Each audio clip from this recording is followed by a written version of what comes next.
सो आज का टॉपिक है कि how to faster the laptop. ठीक है, लैपटॉप कई बार स्लो हो जाते हैं हमारे काम करते टाइम। और कुछ भी रीज़न हो सकता है। रैम रैम हो सकता है, प्रोसेसर हो सकता है, मेमोरी हो सकता है। तो सबसे पहले उसके लिए हमने जाना है टास्क मैनेजर पे। अभी तो चलो मेरा सिस्टम तो रिसेंटली फॉर्मेट हुआ है, तो इसमें इतना यूटिलाइजेशन या कुछ टास्क असाइन नहीं है। ठीक है, तो सबसे पहले तो आप ये चेक करें कि इसका सीपीयू कितना है।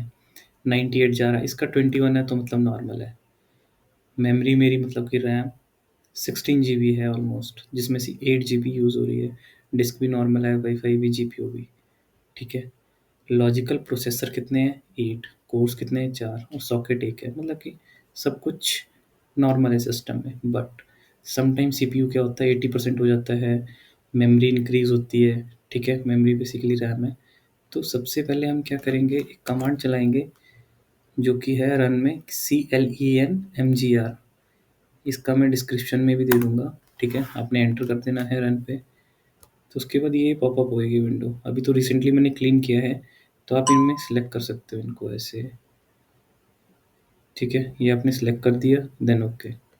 डिलीट फाइल्स, कोई हार्म नहीं है, सब टेम्प फाइल्स हैं, कोई इशू नहीं है। ठीक है, तो हार्डली ये 2 से 3 मिनट्स लेते हैं। क्लीन अप हो गया। ठीक है, फर्स्ट स्टेप आपका ये हो गया, इसको क्लीन अप करना है। साथ में आप एक ये होती हैं टेम्प फाइल्स, इनको भी डिलीट कर सकते हो। ठीक है, जो डिलीट नहीं होंगी उनको स्किप कर देना। फिर उसके बाद आती है टेम्प एंड परसेंटाइल। बेसिकली ये सारी वो फाइलें हैं जब हम सिस्टम को, जब सिस्टम रन हो रहा होता है, वो वाली डिलीट नहीं होती हैं। रेस्ट आप जो है उनको स्किप कर सकते हैं। ठीक है, तो भी मैंने रिसेंटली डिलीट करी हैं, करी नहीं है, करी हैं, तो इसके लिए कुछ ज़्यादा फाइल नहीं है। ठीक है, फिर उसके बाद आता है एक और कमांड की हमने देखना है। ये आता है appwiz.cpl। अब इसमें क्या आता है, अनइंस्टॉल प्रोग्राम, मतलब कि इंस्टॉल और चेंज अ प्रोग्राम। कौन कौन से आपको अनवांटेड दिख रहे हैं सॉफ्टवेयर। ठीक है, कि कोई भी अनवांटेड सॉफ्टवेयर है उसको प्लीज़ रिमूव कर दो। ठीक है, बहुत सिस्टम की मेमोरी खाता है। ठीक है, एक ये चीज़ हो गई। देन उसके बाद आता है आपका रैम का। ठीक है, उसका मैंने आई थिंक आपको टास्क मैनेजर से बताया। हाँ, तो रैम देखना आपको बहुत ज़रूरी है कि रैम यूटिलाइजेशन कितना है। Maximum time RAM and CPU usage का ही ये होता है। ठीक है, और लास्ट चीज़ कि Windows update, Windows search bar में डालो यहाँ पे विंडोज़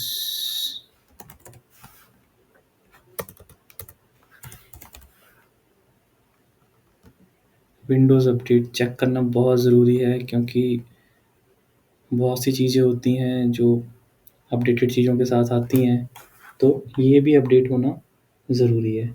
ठीक है, विंडोज़ 11 है तो एंटीवायरस का इतना रहेगा नहीं इसमें। बाकी ये सारी चीज़ें से सिस्टम सेटअप हो जाता है। अब ये देखो मेरे सिस्टम में कितने सारे विंडोज़ अपडेट पेंडिंग है। ठीक है, तो माइट भी कॉज हो सकता है। That's all today, thank you.